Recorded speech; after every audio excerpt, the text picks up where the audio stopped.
So the first one, I'm always amazed that when I talk to students about strengths and introduce the topic in workshops in classrooms, that it's a new concept, that we're sort of taught to know what our weaknesses are and figure out how to manage them.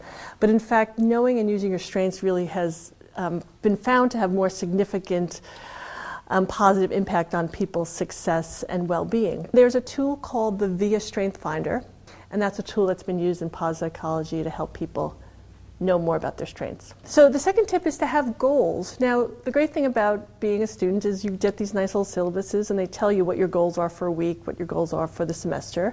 And that provides a nice structure for people. I think it's also important, as most extension students know, that knowing how your academic work fits into your future personal, academic, professional goals, and it's important to remember what they are. Some tips about goal setting is really to have specific goals. Really, the best goals are kind of specific.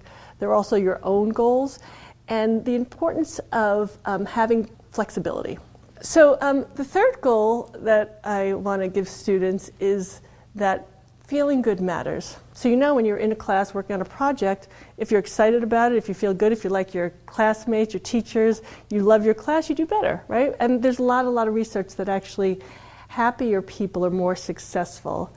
And in fact, happiness leads to success versus when you're successful, you become happier. One strategy that has been researched to help people improve their well-being is just even writing down 3 good things that happen every day. So that's a tool that I have a lot of my clients and students do it also helps focus you on what's working. The fourth tip is really learning how to be more resilient. So it's to know that life is going to happen, things aren't always going to go your way, and how do you figure out how to bounce back and be resilient. Many students at the Extension School have high expectations for themselves, and which is great, having high expectations and to be motivated, but they don't have a lot of space to deal with when things don't go right. So the fifth tip that I think is important to know, that's always a shock to many students, is that you need to build in recovery time. Many students are living in their stretch zone by being students and having jobs and trying to figure out careers and getting theses done and all those things. So we're often in stretch zone.